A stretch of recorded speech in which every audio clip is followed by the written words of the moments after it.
तो पार्टी की तरफ से जो प्रस्ताव पास हुआ है उसे माननीय राज्यपाल को सौंप दिया गया है। ये कहा है केशव प्रसाद मौर्य ने।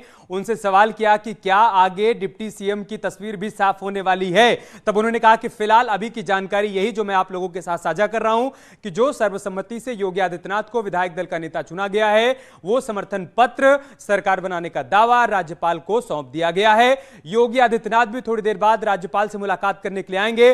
फिलहाल वो लोक भवन से एयरपोर्ट के लिए रवाना हो गए हैं गृह मंत्री अमित शाह को रवाना करने के लिए। अमित शाह लखनऊ से दिल्ली वापस चले आएंगे। कल एक बार फिर से शपथ ग्रहण समारोह में शामिल होने के लिए जाएंगे।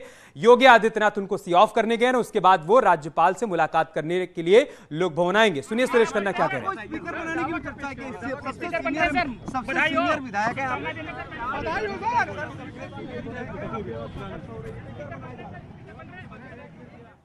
तो अब लोगों की जिज्ञासा इस बात में है कि सरकार का स्वरूप कैसा होगा, डिप्टी सीएम कितने होंगे, कौन कौन लोग डिप्टी सीएम बनाए जाएंगे, क्या डिप्टी सीएम भी रिपीट होंगे। यही सारे सवाल पत्रकारों की तरफ से किए जा रहे हैं, फिर चाहे वो सुरेश खन्ना हो, केशव प्रसाद मौर्य हो। लेकिन फिलहाल इन सवालों पर अभी सभी की तरफ से चुप्पी ही साफ तौर पर सामने आ रही है। चलते हैं सहयोगी अनामिका के पास। अनामिका, क्या अपडेट, क्या जानकारी, इस वक्त कहां मौजूद हैं आप?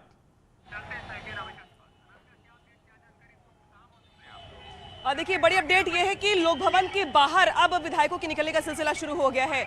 आज पहले विधायकों के लिए अरेंजमेंट की गई थी चाय वाय पीने की, इसके बाद वो निकल रहे धीरे धीरे। लेकिन मुख्यमंत्री योगी आदित्यनाथ इस बीच एयरपोर्ट के लिए रवाना हो गए हैं अमित शाह को छोड़ने के लिए। उनकी ओर से जो पर्यवेक्षक थे, उनकी ओर से जो टीम भेजी गई थी राजभवन में, इनकी ओर से प्रस्ताव दे दिया गया है। लेकिन अंतिम जो मंत्रिमंडल की सूची है, अब वो मुख्यमंत्री योगी आदित्यनाथ राजभवन में जाके सौंपेंगे अकेले। वो 1 घंटे के बाद जाएंगे, जब वो एयरपोर्ट अमित शाह को छोड़ने के बाद वापस लौटेंगे। उसके बाद मुख्यमंत्री योगी आदित्यनाथ खुद राजभवन जाएंगे और जो औपचारिक मुलाकात होगी राजभवन में उनकी ओर से लिस्ट सौंपा जाएगा और कल के लिए आमंत्रित भी किया जाएगा शपथ ग्रहण में शामिल होने के लिए। ये भी एक परंपरा होती है जिसमें मुख्यमंत्री जो नेता होते सदन के, वो आमंत्रित करते राज्यपाल को और वो वहां पर मौजूद होंगे। और राज्यपाल की ओर से भी जो इन लोगों की ओर से एक ज्ञापन दिया गया है और जिसमें कहा गया है कि दावा पेश किया गया सरकार बनाने का, उस पर राज्यपाल की ओर से कहा जाता है कि एक चिट्ठी दी जाती है उनकी ओर से, जिसमें ये लिखा होता है कि ठीक है, आपको सरकार बनाने के लिए आमंत्रित किया जाता है। और ये आमंत्रण जो होता है खासतौर पे शपथ ग्रहण कार्यक्रम के लिए, ये इसमें कोई अब इफेंट बट नहीं रह गया है। तो अभी तक की अपडेट ये है अमित की जो विधायक है सारे वो अब लोक भवन से निकल रहे हैं। मुख्यमंत्री लोक भवन से निकल के एयरपोर्ट जा चुके हैं अमित शाह को छोड़ने के लिए। उनको ड्रॉप करने के बाद जब वो वापस लौटेंगे तो वो राजभवन जाएंगे, राज्यपाल से उनकी मुलाकात होगी, मंत्रियों की सूची सौंपी जाएगी। डिप्टी सीएम कितने होंगे इस पर सस्पेंस अभी तक बरकरार है। सूची सामने आने के बाद ही साफ हो पाएगा, क्योंकि लोगों को इस बात का अंदाजा लग रहा था कि अमित शाह शायद लोक भवन में ही इस बात का ऐलान कर दे कि डिप्टी सीएम को रिपीट करना है दोनों को, या फिर नए चेहरे सामने आएंगे। लेकिन अमित शाह की ओर से प्रेस कॉन्फ्रेंस के दौरान या जो संबोधन था उनका, उस दौरान उनकी ओर से कोई। ठीक है, तो बड़ी जानकारी अनामिका हमारे साथ साझा कर रही हैं कि योगी आदित्यनाथ इस वक्त गृह मंत्री अमित शाह को छोड़ने के लिए एयरपोर्ट गए हैं। तकरीबन 1 घंटे बाद वो राजभवन पहुंचेंगे, राज्यपाल से अकेले में मुलाकात करेंगे और उनकी तरफ से वो लिस्ट सौंपी जाएगी कि इन लोगों को मंत्री पद की शपथ दिलानी है, इतने डिप्टी सीएम होंगे। ये सारी तस्वीरें उसके बाद साफ होंगी।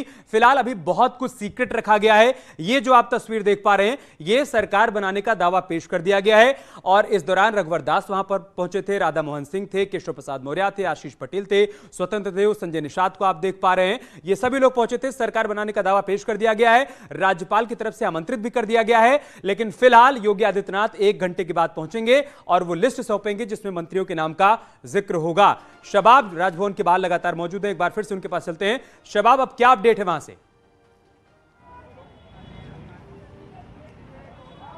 देखिए, जो सहयोगी गठबंधन के दल थे उन लोगों ने राजभवन पहुंचकर अपना पत्र सौंप दिया है कि हम सरकार के साथ हैं। और जैसा कि अनामिका भी बता रही थी, अब 2 जो बड़ी ब्रेकिंग थी वो यही थी। पहली ये कि अमित शाह जी एयरपोर्ट के लिए रवाना हो गए हैं और उनको छोड़ने मुख्यमंत्री योगी आदित्यनाथ, भावी मुख्यमंत्री जो हैं उत्तर प्रदेश के, वो उनको छोड़ने गए हैं। यहाँ पर जो सहयोगी दल के साथ जो बड़े नेता थे वो यहाँ पर पहुंचे थे। उन्होंने पत्र अपना सौंपा है गवर्नर को कि हम सदन में जो है वो भाजपा के साथ हैं, हम संगठन में हैं। इसके अलावा अब 8:15 बजे के आसपास ये कहा जा रहा है कि 8 से 8:15 के बीच में मुख्यमंत्री योगी आदित्यनाथ राज्यपाल के पास पहुंचेंगे और कल के लिए जो है वो उनको निमंत्रण देंगे और सदन का नेता चुने जाने का पत्र उनको सौंपेंगे। इसके बाद जो मंत्री पद की जो लिस्ट है उसको राज्यपाल के सामने रखा जाएगा और ये बताया जाएगा कि कल कितने मंत्री और कितने जो हैं कैबिनेट मंत्री जो हैं वो शपथ ले रहे हैं। हालांकि जब सुरेश खन्ना से इस बात को बार बार पूछा गया कि डिप्टी सीएम कौन होगा,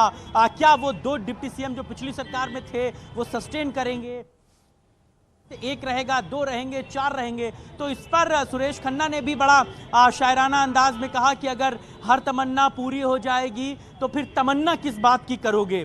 तो हालांकि वो अपने इन बातों में बहुत सारी बात कह गए। उनसे जब ये पूछा गया कि किसकी तमन्ना पूरी नहीं हो रही है तो सुरेश खन्ना गोलमोल जवाब। अमित शाह जी उपस्थित थे, महसा पर्यवेक्षक के रूप में उपस्थित थे और आज के बैठक में सर्वसम्मत से माननीय योगी जी को विधायक दल का नेता चुना गया।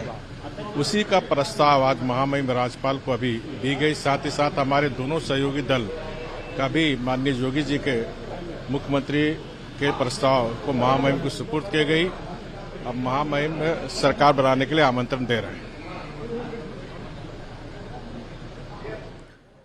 रघुवर दास को ऑब्जर्वर साथ ही झारखंड के पूर्व मुख्यमंत्री, उन्होंने कहा कि हमने सरकार बनाने का दावा पेश कर दिया है, राज्यपाल को वो पत्र हमने सौंप दिया है। हमारे दोनों सहयोगी दल मतलब अपना दल और निषाद पार्टी की तरफ से भी समर्थन पत्र राज्यपाल को सौंप दिया गया है, जिसके बाद राज्यपाल ने आमंत्रित किया है सरकार बनाने के लिए। अब इंतजार इस बात का है कि योगी आदित्यनाथ जब एयरपोर्ट से लौटेंगे, राजभवन पहुंचेंगे, राज्यपाल से मुलाकात करेंगे और उनकी तरफ से लिस्ट सौंपी जाएगी जिसमें मंत्रियों के नाम का जिक्र होगा। वो तस्वीर जैसे ही सामने आएगी आपके साथ साझा करेंगे। एक छोटा सा ब्रेक लेंगे, बहुत जल्द होगी वापसी।